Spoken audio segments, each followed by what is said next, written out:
Hey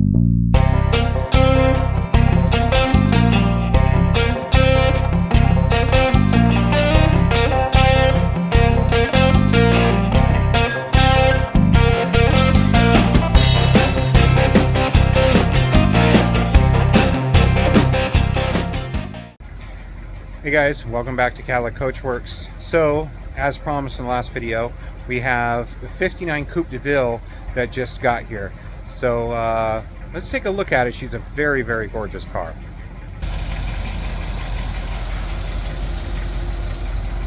As you can tell, she's on bags.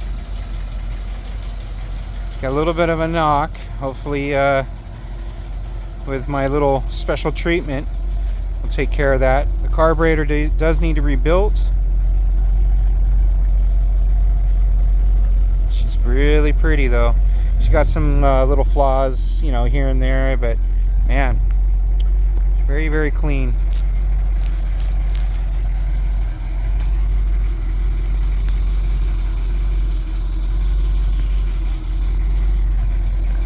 Let's take a look in the interior.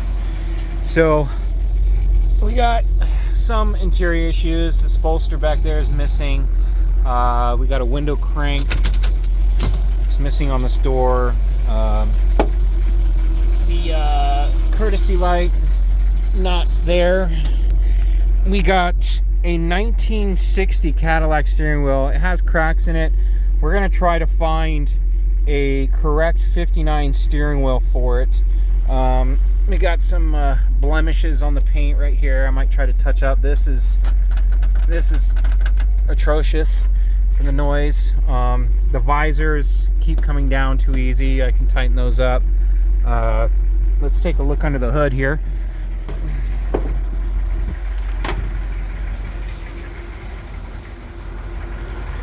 And we got this emblem. It needs to be popped back in.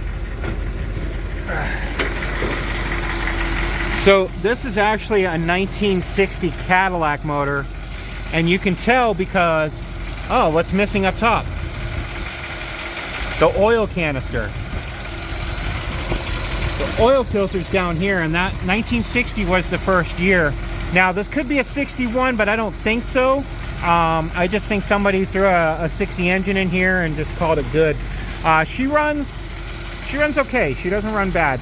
Obviously, she's not in Cadillac blue. Someone just painted her, I think, a flat black or a gray. It's hard to tell. So, she got an electric fuel pump. The mechanical one's gone. We're going to clean this up. We're going to try to, you know, put new gaskets on the valve covers here. So, yeah. But what's different on this video is that I'm going to show you how to properly remove and reinstall a Carter carburetor and tune it. So, and probably the Petronics too. I'll probably show you how to do that because it has a ballast resistor wire into the points. We're going to reroute that from the ignition. So yeah, guys, stay tuned. And the next video, or the next part of this video, you'll see me complaining and bitching and removing our carburetor. All right, so I have the air cleaner off, which 59 and 60 air cleaners are anyways. All right, so let's dig in here. The first thing that I found was that could be a potential vacuum leak right here. Could be. So there's that. This is brittle. I'm gonna have to replace that. So you see all that cooked gas on the carburetor? It's a little moist right here, some seepage. That's leaking. So yeah, obviously the carburetor needs to be rebuilt. Someone decided to put the coil down below on the back of the intake, which okay. This plug is approved but not approved. There's a ton of oil all over the place. So we're going to replace the valve cover gaskets for sure. One thing I do know is that in California, 1961 some 60s as I've seen, but mainly 61. They had a PCV system that went into the intake, or into the spacer right here, which this doesn't have the spacer, so maybe, you know, it wasn't a California car, or a California engine at least. But there's no hydrocarbon tube down there. So the hydrocarbon tube, before smog, it would suck, you know, the hydrocarbons out of the engine, the you know, just the fumes and shit that the engines make back into the intake, suck it in and burn it off. Now, if this car was not meant to have a PCV, then it would have a downdraft or a hydrocarbon tube, which comes off the back of the valley pan down to the bottom of the engine, and that would expel those gases and smoke and all that nastiness. But this doesn't have it on there, so I'm wondering if someone just blocked it off, which you cannot do, because then you're going to have all sorts of crud, you know, like oil and all that stuff come out of the crankcase, out of the filler tube right here. And this thing is just, I mean, that's fresh oil, but yeah, I mean, it's covered. The whole entire engine is just covered in oil and soot and everything. So the engine has a slight knock to it, but it's not the end of the world. Okay, we're gonna throw some Asheville Rotel in there with some zinc additive, some Lucas, all that fun stuff, and just, you know, quieten her up a little bit. She has an upgraded fan right here. She has an alternator, so the generator has been done away with. So she is on air ride. One thing that's pretty cool is, so it's computer controlled, and each corner has these little levers to a sensor.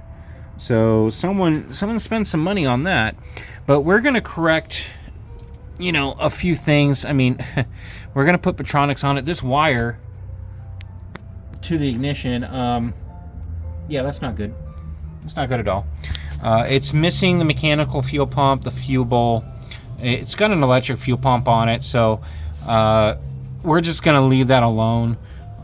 He's not trying to go to, you know, original spec and all that stuff, so, you know, we'll just leave it alone. We have someone bent this advanced tube for the distributor, all nice and everything, because usually this goes down underneath and back up to the distributor, but this is all bent and kind of just around there. One thing I also did notice is that the dipstick for the oil is this weird thing. So yeah, so it looks like it's probably blowing oil out onto here too. I don't think the actual power steering hose is bad. I just think that it's oil blowing all over the place, because it's just caked all over the place. And I did have this problem on the 52, because the felt had completely worn out, and this was just, you know, it just hangs there, and it just, the oil's going to come out when it wants to come out. Another thing is the sending unit, the temperature sending unit is bad. I'm hoping it's just the center unit. I do have some spares. We already jiggled the wire, nothing happened. The wire looks okay. So 9 times out of 10, it's either this or the gauge. Usually the wire's fine, but let's just hope that it's that and not the gauge, because the gauge is a bitch to replace in a 59 to 60. The whole dash. So we're gonna do Petronics, okay? So we're gonna do that conversion, but this has a ballast resistor wire that runs all the way into that sucker. And that's another bitch to replace. Luckily, these are a little easy to get out. Hopefully, I can just use my tool twist this out and bring it out and run a brand new wire and get rid of that ballast resistor. This is a 1960 steering wheel, so yeah, we're gonna figure that one out. And then another funny haha situation is that somebody put these, I don't know if you can see here, they put these weather strips on backwards. So if you can see, maybe this is supposed to be on the inside. So now let me show you. This is how the door closes. Yeah, it doesn't want to close. It gets the first latch, but it's just getting stuck on that weather strip. So I'm hoping that they didn't glue this, and this, I can slide this back out, because they do slide from the top down out, and then I'll turn it around, put it back in. But yeah, I mean, there's just this trim. It's not all the way in the clip, obviously. And somebody, I mean, they did a beautiful paint job, but they just did not prep it really well. You can see down in here, there's already some rust starting to come back. So they just, yeah, I guess they just slapped it together. We have the same situation on the other side. I don't know if you can see it, but right there. This one's better, but the paint's cracking. You know, I can't stress enough, if you're gonna pay a body shop to paint your car, the most important thing is prep, getting rid of all that rust, because it's just gonna keep coming back. They even forgot, there's a bumper right here for the hood. They forgot to put one back on here. There's, you know, and you can see some rust coming back right there. I'm gonna try to guess I'm gonna try to put some maybe some pores or something on there, some inhibitor, because it's coming back here and then right here. I mean, she's such a gorgeous car, and somebody spent so much money painting her, but they just did it half-assed. I mean, you got paint coming off right here. I'm wondering if she was an original black car, which I would have thought, I mean, personally, with that beautiful tuxedo interior, a black car would be way better than a white car. Another thing is instead of this being, when they took all this out, they obviously, you know, it's hard to get rid of pits, I understand that, but this should be black right here. This should be black, so you cannot see what's underneath the cowl. You shouldn't have to see that. Another thing about these weather strips right here, it's preventing this window from even going all the way up, and I can stick my finger in here. So, you know, it's all about fit and finish. You know, it can look good, but there's little things that you will find when you work on these cars that you need to address, and you need to know what the hell you're doing to have a great running perfect car. And I mean, it's like, you know, a lot of my cars are not perfect, but I'm not gonna have that kind of shit going on when I have, you know, a car that looks like this. You know, I'm just not gonna do it. It's stuff that annoys me. So this is stuff that we're gonna address. Probably tomorrow, when we have some daylight, we're going to take the carburetor off, take it to my guy who does a phenomenal job. It's Alpha Carburetors in Linwood. Yeah, Linwood. But man, they just come back brand new. But yeah, so I'll get back to you guys tomorrow, and we'll go from there, right? Okay, first things first. One thing I did want to do tonight before, daylight tomorrow, which I can do tonight, is get all this nasty grime off of this engine. So I got my trusty Ryobi, and I got over here some Purple Power. It's what I use all the time. It works really good to get the grime off. So yeah, let me get to work. Okay, so I did have to, take the light off of here because this was just covered in grease or oil. So she's all, hosed down, covered in purple power.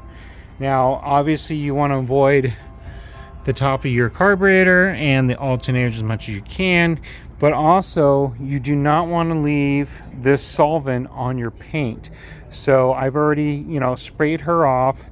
I'm going to wipe her down right now, but I've noticed that on a clear coat, it will kind of leave these spots.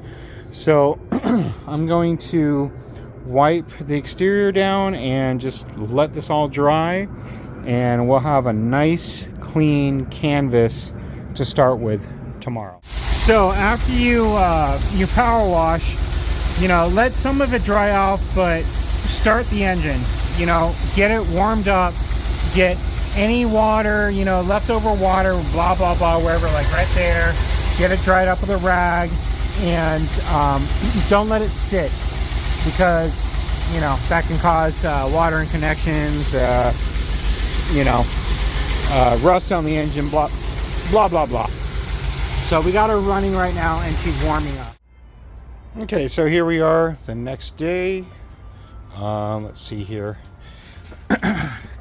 So the goal today is, let me zoom out here. The goal today is obviously get the carburetor off, and I'm going to try to get the intake off because I think I mentioned that there's a PCV problem. I don't see a hydrocarbon tube, and I don't see a PCV. So it's like, where are the gases, the hydrocarbons of this motor going? Looks like we're missing a, yeah. The clamp's missing off of this. I didn't notice that last night. So yeah, that's gonna need a clamp. Obviously, we knew this broke off. But yeah, so yeah, I'm gonna start obviously disconnecting the little. This is on backwards for some reason. But we're gonna start disconnecting all this, and then all the. Let's see here. Obviously, fuel line and the choke heat riser tube right here that goes into the side of the intake, the vacuum advance right here, take that off. So yeah, let's get started. I'll get back to you as soon as I get this off, because you guys know how to remove a carburetor, I'm sure, and it's pretty self-explanatory. I'll get back to you. All right, so carburetor's off. There was 5 freaking gaskets on this thing, and only one of them was right. And I don't understand people. And looking at this again, this is why you can see that it flips over, sits right there. Yeah, it's blowing my mind. But so the next thing is taking the intake off. I can see the little barrel right there where the PCV or hydrocarbon tube is supposed to come out. So let's hope we got that. It's not blocked up somehow or welded, because that would be a real pain in the ass. But anyways, as soon as I get the intake off, I'll get back to you guys yet again. Okay, back again. Well, that's not hooked up to anything. That's a big no-no. Now, before the smog days, this could just be a hydrocarbon tube that went down to the back of the motor, but it was a giant tube. This is for a PCV setup, and this needs to have negative vacuum pressure going to it. So I'm gonna have to figure that out, because the base plate, let me show you, on the factory smog cars, California, starting in about the mid 60s, they get this out of the way. This spacer that all Cadillacs had, especially with the Carter, and this one's got a nice crack in it, they had a PCV tube coming out of it, so you could hook up your PCV. So yeah, this was probably creating a little bit of a vacuum leak, so I'm gonna have to repair that, because these are expensive. But let me show you what a hydrocarbon tube looks like. Let's go, little parts pile right here. This is a hydrocarbon tube. See how big that is? Look how big that exit is. So this would be basically like this, in there coming out of the back of the motor. Now, I could put a hydrocarbon tube back on it like a previous 390, but hooking those up, it's not that hard, and it just creates a better draw for the engine. You'll get less smoke and crud coming out of here, and obviously the dipstick, which this dipstick is wrong. But yeah, so at least we're diagnosed on this, or at least was able to figure it out. So now it's getting to the repair of that and how I'm going to do it, and I'll get back to you guys on that one. Hey guys, welcome back. Okay, so we've done a lot of work on the, oh, there's the lens. I think it's right there. Yeah, that's right there. Okay. All right, we're good. All right, so we've done a lot of work on the 59 Coupe Deville. I'll show you what I've done so far. The carburetor came back. Gorgeous, of course. Alpha Carburetor in Linwood. They do a fantastic job at a fantastic price. So let me show you a few things that we're doing, and I'm going to show you how I do my valve covers. They never leak again. So let me show you.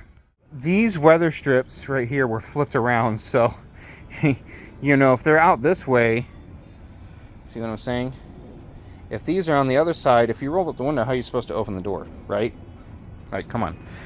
That's a given. Doesn't matter if it's a Cadillac or what. So I had to pull the dash out to get to the ignition switch. 59 and 60, you have to do that. You don't have to pull it all the way out, but you got to get it out some just to get back in behind there. So I'm gonna run it first before I do that. I am running a mechanical temp gauge. The customer, I stated that the gauge isn't working itself, and I'd have to pull the gauge out and kind of check the wiring and see if that's the issue. The cheaper route was just to go to a mechanical gauge, and they're actually a little more reliable anyways. Also, what I've been working on, and you see the door panels off. This was sticking. Doesn't stick now, but I've been adjusting this window. The wing window is off. This has been off.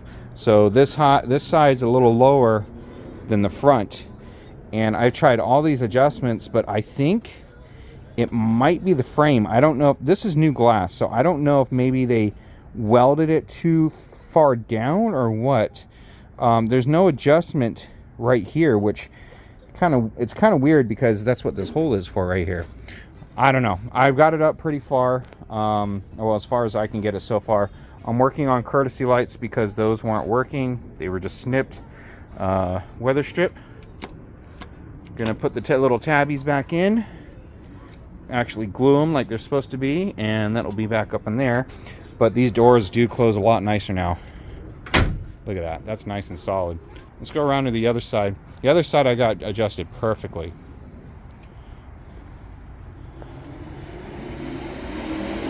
Maybe I should close the door a little more, but there we go. But look at that. That's great. And the same thing, this door closes nice. Nice and solid. So I still have the courtesy light to put on this one, but that won't be as hard as the other side is being. So let me get to these valve covers real quick. So I've already cleaned one side off, okay?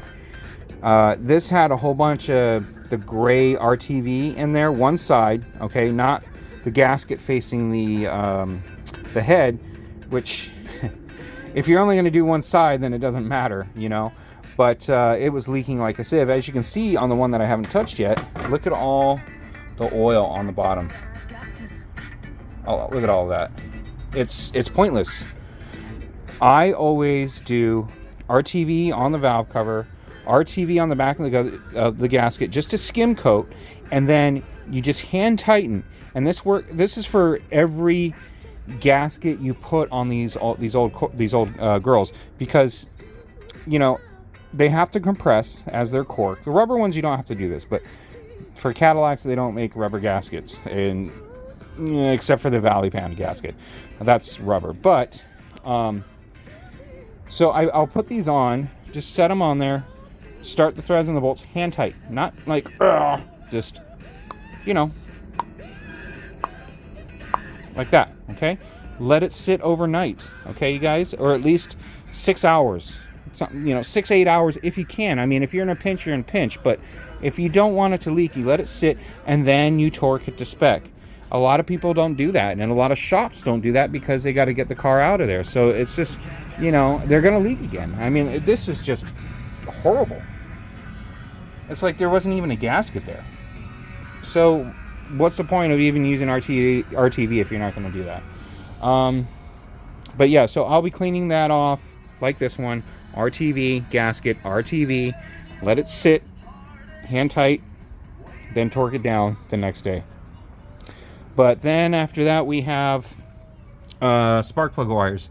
Now, when you do a Pertronic system, I always gap the spark plugs to about 40. They stock is about 35.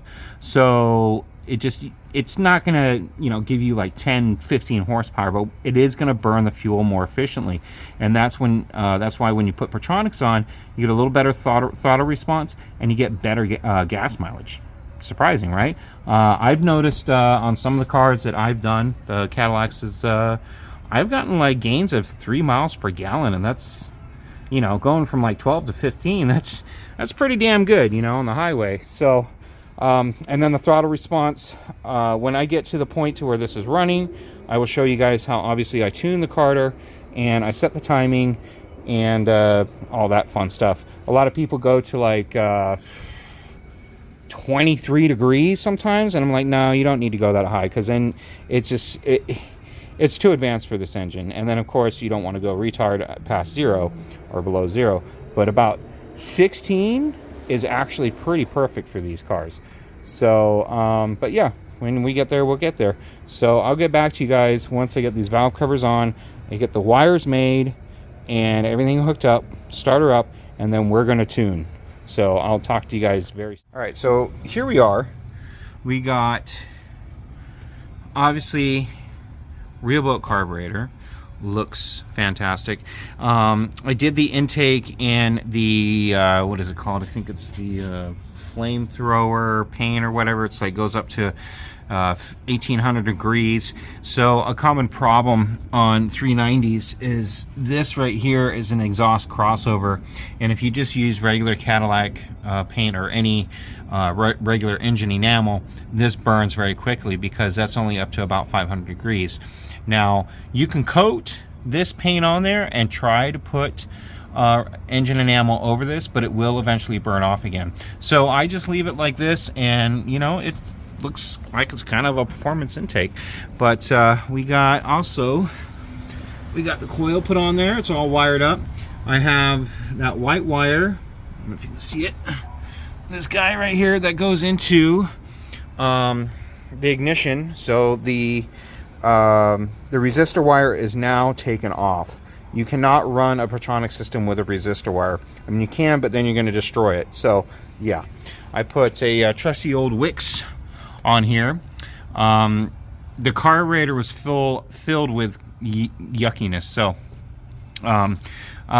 you know, put a new fuel filter on it. But I always like getting one that you can see, so you know, if you're having an issue, you can at least know that, hey, there's fuel in my line, you know. PCV, this is a special connector that I had laying around. This coils back in to what I showed you guys previously of just the open tube that was back here. So now we have a PCV system, which, you know, this engine didn't need, but it did need because it didn't have a hydrocarbon tube. So right now we're working on the valve covers, which I'll get to in a second. One thing I've been working on as well, let me zoom out here. Okay, so we're back and it's time to tune. Let me show you her running and all that stuff and where she's at with the new spark plug, wires, and all that stuff. So give me a second here. She's really pretty, and new 8mm wires, because when I do Pertronics, a full Pertronics setup, gap the spark plug is to 40, 8mm wires, just stronger spark. So what we have here is she's running a little rough, and if you come to the vacuum gauge here, is at 44. It says late ignition timing right here, but I usually start with the carburetor, okay? And I have this plugged into the brake vacuum line because that's the strongest vacuum line for the carburetor. So let's mess with the mixture screws here. So we got the jets on the left, the jets on the right. This is your idler mixture right here. This it affects things, but not crazy. So first, what I do is I adjust these. So let's turn this up a little bit and see what happens to the gauge here. Yeah, a little better. Slow turns. Okay. Now I'm going to go to the other side. Count your turns. So, right. Yeah, they're both the same, so I'm going to keep counting. Go up one more. One. And then do the other side. One. Oh, wow, there we go. So I usually like it right at about 50. See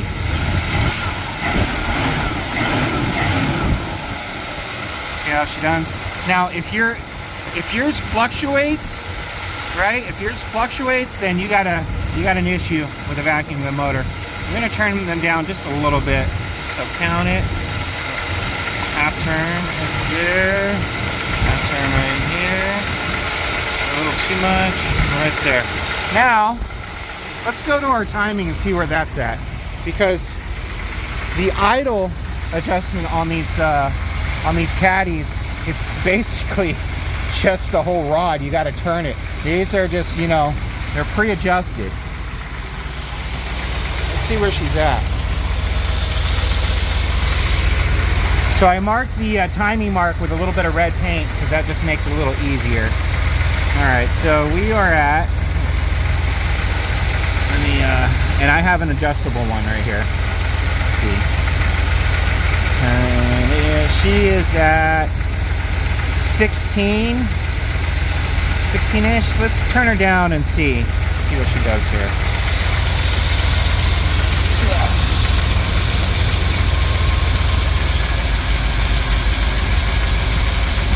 Right about there sounds good. Let's see where she's at.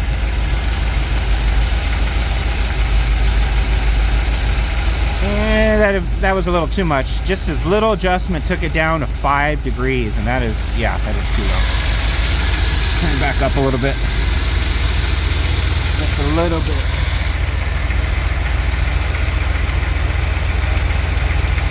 Okay, that's about 10. I'm gonna give her just a smidge. Right there, let's see what that did. Okay, we're at about 14-ish, which I like. Now, of course, you have to drive the car, and you're probably going to have to adjust the timing again, right? Now, that's in great response.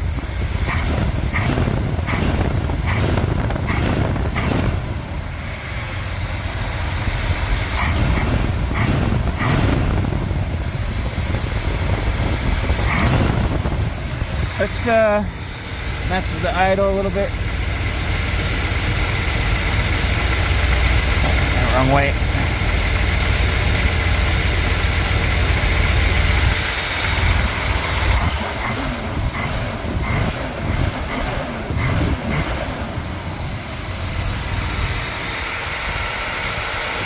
Okay, so she's just above 50 again. Oh no, she's working her way down. Right about there.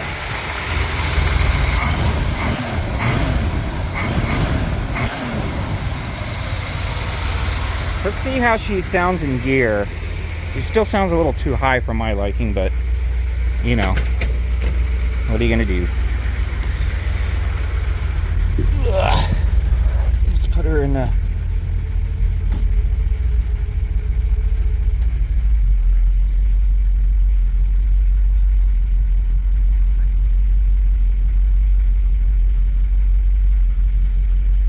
doesn't sound too bad.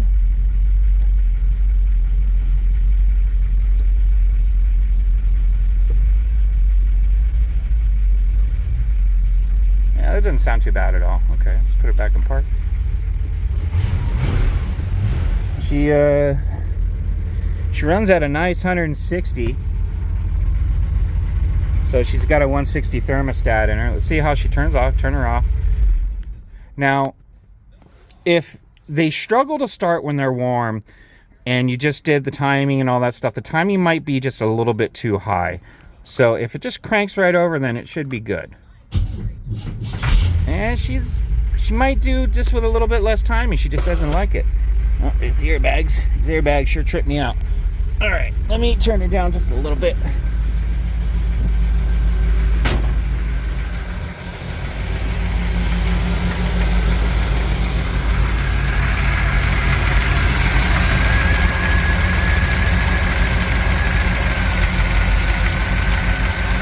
Let's see where that went.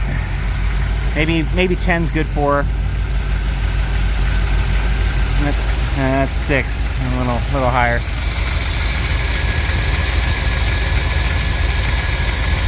Right there.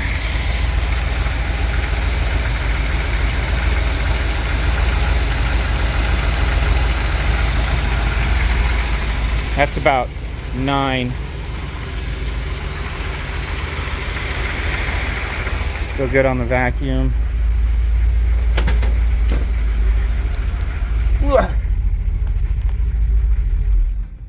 Let's see. That was better. Didn't struggle.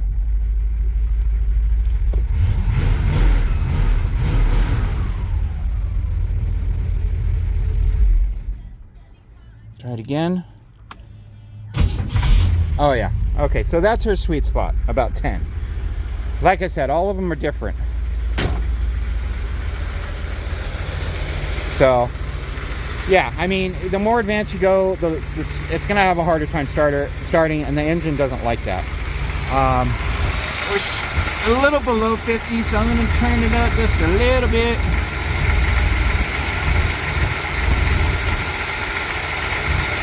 Right about there. That's right in the center, right at 50. I love that 50.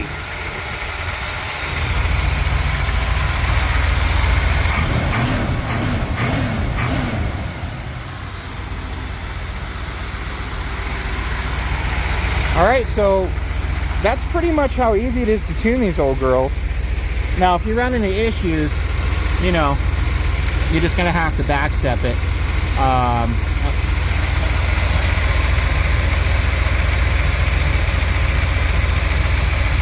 There we go. Okay. Alright, so, yeah. So I guess the next video will be just kind of going over what I did. I'm still working, obviously. I've been doing all engine stuff, so, you know, I've been working on this. Now, if you don't, little quick trick for 59, this is the courtesy light that goes down here. A lot of times these are rotted, which this is the socket for the bulb. They're rotted and whatnot. Amazon, you get the 2157 socket, tie it in. I put the good cloth tape around it so it doesn't ground out on anything. And then what I'll do is I'll get a little bit of JB Weld and put it on the sides so it encases it and makes it stay in there. And you know what? It's good as new. It's not obviously original, but it's going to work. It's a cheaper solution and it's going to last longer. So, but yeah. So the next video is going to be, basically me finishing or being done with the vehicle and driving it around and just kind of showing you how she drives and enjoying it. So I'll get back to you probably in about a day or two. Well, the time has come. She is all finished, looking beautiful, of course. I'd like to go over with you just a recap of all the things that we did, and yeah, let me get to it. Well, she did get a wash. She needed it from, you know, sitting and getting worked on. But let me show you inside here. So we got the courtesy lights going.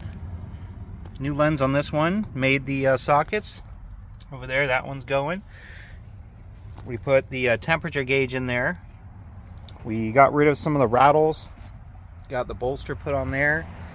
We adjusted windows as best as we could. This one over here still is about a 1/2 inch too low. And yeah, it's just, there's something going on with the frame, so I'm gonna have to take the whole assembly apart at a later date. We got all the noises taken care of. This was rattling, this was rattling. What else? So another issue that we're having is that the instrument cluster is not lighting up. So there's definitely a gremlin in there, and obviously the temp gauge wasn't working. The sending unit on the engine was working, but not the gauge. So all this has to come out and checked out. We're going to change the steering wheel out next time it comes back to an actual 59 steering wheel. What else? Tightened up the visors. These were just hanging down or coming down real easy. But let me show you under the hood.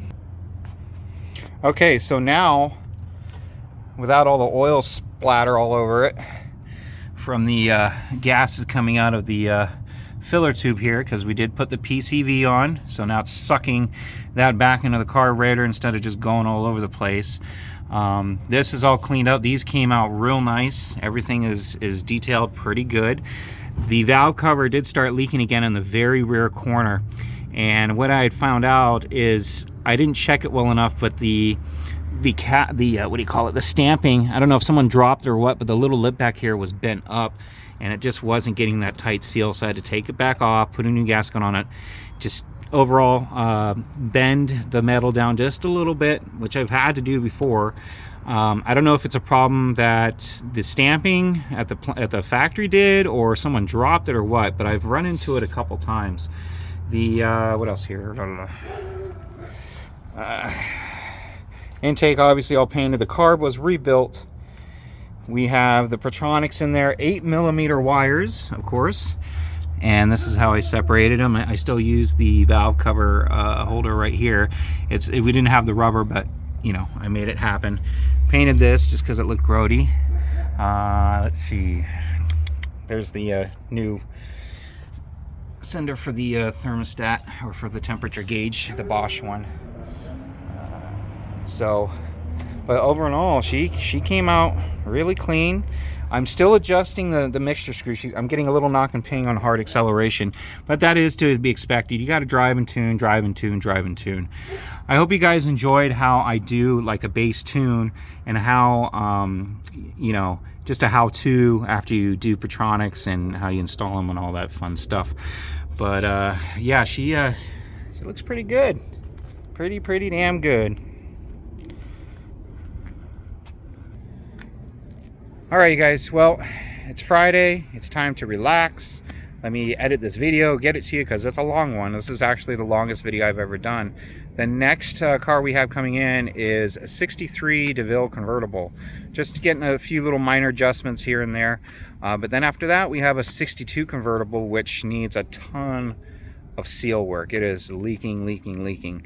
But you guys have a fantastic Friday. And again, if you have any questions on a Cadillac, just go ahead and email me at cadillaccoachworks@yahoo.com. You guys have a great weekend.